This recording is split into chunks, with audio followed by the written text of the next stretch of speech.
I have a law degree.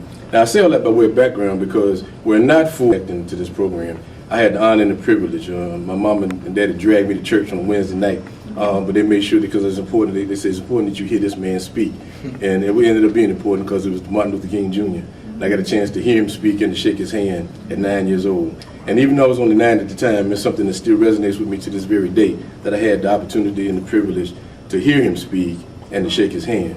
So we fast forward now, after years, 25 or 30 years of serving as an attorney, as a teacher, a college educator, and administrator. When the aftermath of the election of President Obama, I saw, like many of you see every day, the crisis that is facing and has been facing and will continue to face our young black boys. It's clear, whether it's in Hartford, Bridgeport, New Haven, New London, Waterbury, Atlanta, D.C., Chicago, it's everywhere. It's like in epidemic proportions. So I felt that with all the blessings that I had, the fact that I had a good daddy, and I had that privilege and I was blessed to know both of my grandpas, my mama's daddy and my daddy's daddy, and a whole bunch of other men, ministers and coaches and teachers, mentors, big brothers, cousins, who kicked my behind when I got out of line and they got me straight. Y'all know what I'm talking about. And so the point is that I felt that something was missing and lacking with these young black boys. So after consulting with Dr. Reginald Mayo, Superintendent of Schools in New Haven, and Dr. Charles Warner, now retired administrator in the system, who's also an Afro, I think. We came up with this idea to come up with a program to target 6th, 7th, and 8th grade boys. Because the research shows that while every age is important, and I guess the younger the better, but the educators in New Haven felt that was a critical age and a critical stage of these young boys' lives, because they're right there on the borderline. They could go one way or the other, and so before they get to high school. So they felt it was critical to target that group of young men, of young boys. So they came with the idea of this Obama initiative, using the president, not so much to espouse his points of view necessarily, because he is a role model. You can disagree and agree with his policies and proposals all you want, but the fact that he's achieved this status in life. And certainly we could have named the program after Dr. King, or certainly on Malcolm X, or Thurgood Marshall, or any number of prominent African-American males who've achieved. We thought that because he's in this age and stage, in this technology age, well, they see him every day on TV, on the internet, somebody could actually see and relate to, a living, breathing person who's achieved and is struggling, who's challenged every day. So we took the Obama name, and we attached a word and a meaning to each letter of the president's last name. O, strive to be outstanding. B, strive to be brilliant every day. The first A, strive to achieve every day. M, be motivated every day in your life. And the last A, positive attitude, because your positive attitude determines your altitude in life. And we took that and incorporated that. So every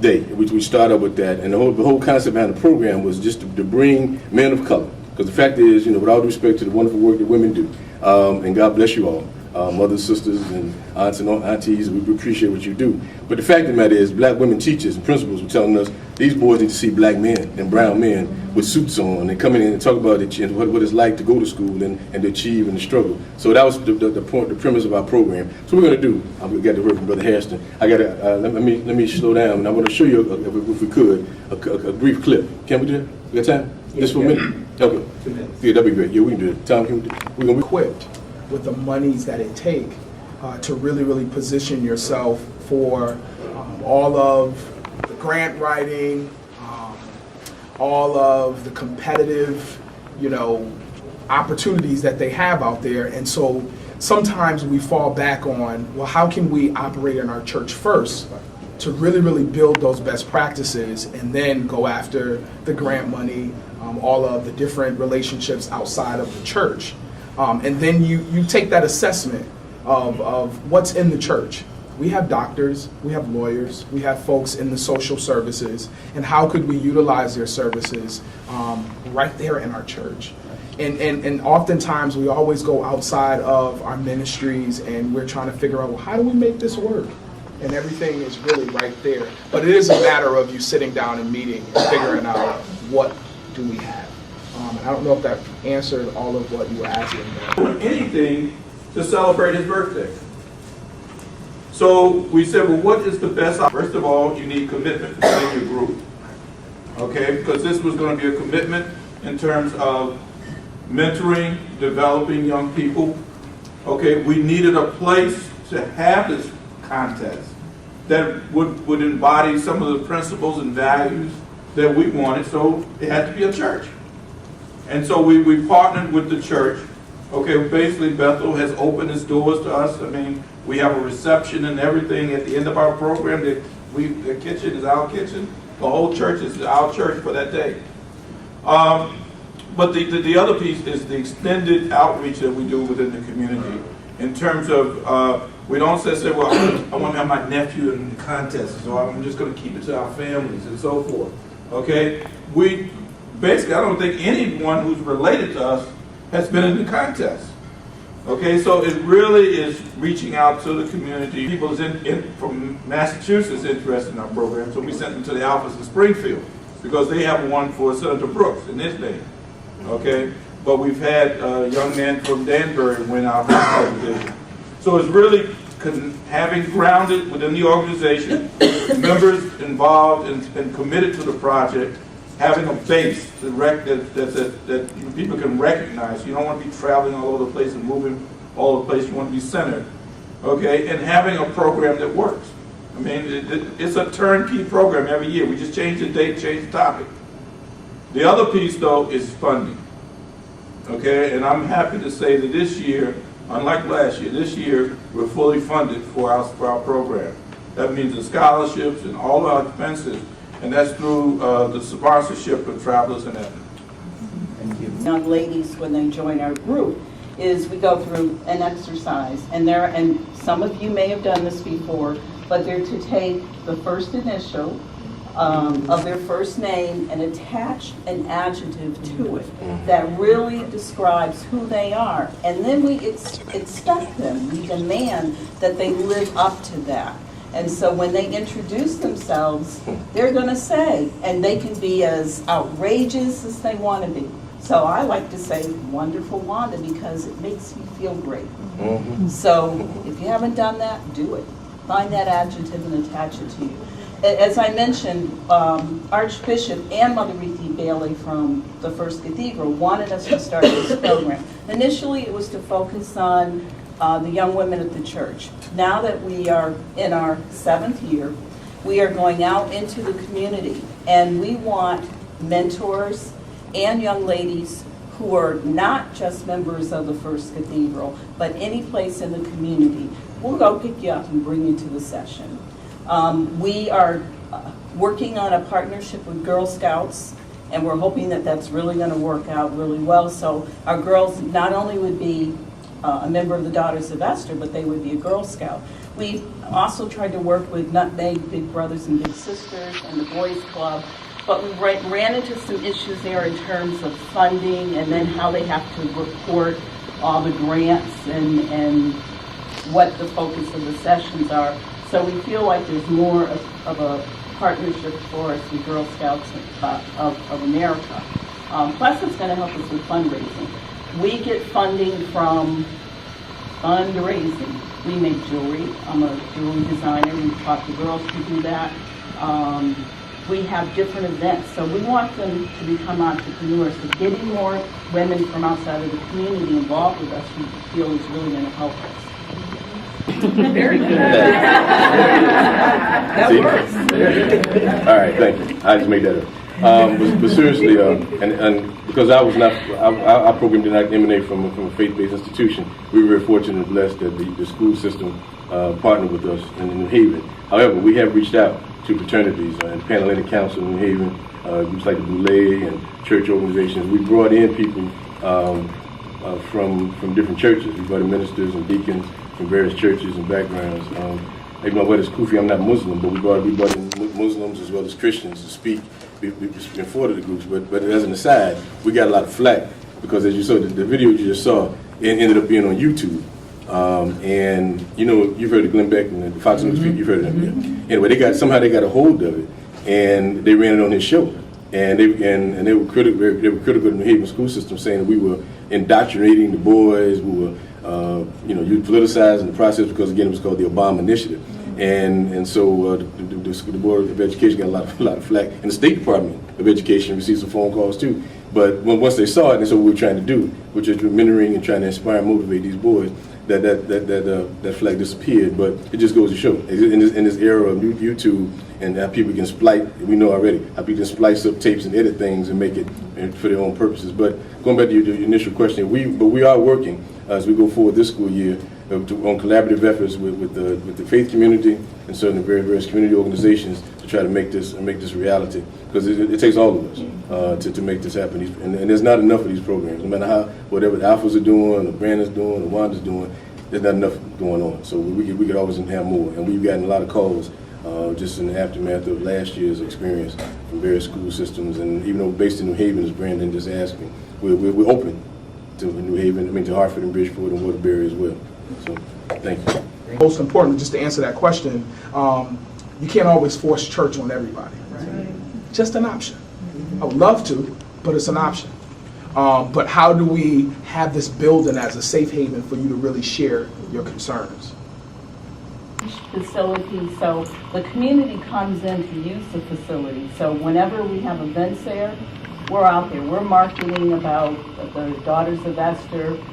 We also let them know about all of the fun things that we do with the young ladies. And if you're not a member yet, come on in. Some of the things that we've done is we've connected with the Ebony Horsewoman. The girls loved it. Some of us did too, but they love that sort of thing. We do pizza parties. We have a craft session. When we said we're going to make jewelry, we told each one of the young ladies, bring 1 or 2 friends. They didn't. They brought 5. We had to have 3 classrooms because we had so many young ladies from outside of First Cathedral who wanted to get involved in that. They realized how creative they were. And we talked about it ahead of time. We didn't want these students either. One of those who would risk, if we could. We kind of sprinkled it in with some good students so they could be role models and examples, but at the same time we wanted to get those who were most at risk in both schools. We had a smaller class in one school and a larger in the other, but the whole idea was to bring as many as we could to the table. But I think what Ruby said is absolutely right. As hard as it is for us to swallow this and conceive this, we won't be able to save everybody. As much as we try, as much as we want to, but you try to save who you can and do the best you can, because the truth of the matter is, in this environment, if we can just save one, if we can save one from ended up in Cheshire or Unclesville, then at this point, then we've done our job, quite frankly. And it's sad to say that, sad to conceive that. But another part of it is, I guess, and because of this is a different world than what we grew up in. I mean, in terms of the church, the influence of the church, and it's not, and plus you can't beat up on ourselves. It's not just the black community, the Latino community is going through this, the white community is going through this with the Catholic Church. So we have to understand that the environment that all of our children are growing up in, and try to do the best we can, and try to and make the church an outdoor church. We brought in ministers from the street ministers, the street ministry who came in and taught, but those who've been in jail. They say, yeah, I'm a minister now, but I served some time. And so we have to keep it real with them, with the young boys. And I think from them hearing somebody, it's one thing for them to see a lawyer or an educator or a businessman, but to see someone who grew up in those streets who said, I sat in that same chair you sat in 20 years ago, and I made the wrong decision, followed the wrong crowd, and then I was trying to be cool, ended up in jail for 20 years. Now look at me. And so don't make the same mistake I made. So we have to incorporate both elements of the community to try to inspire, motivate, in some cases scare them into doing the right thing. We have a superintendent of schools who's African American, grew up in the South, understands what the lay of the land is, and even though there was some political pressure, understand to not endorse a program, support a program like this.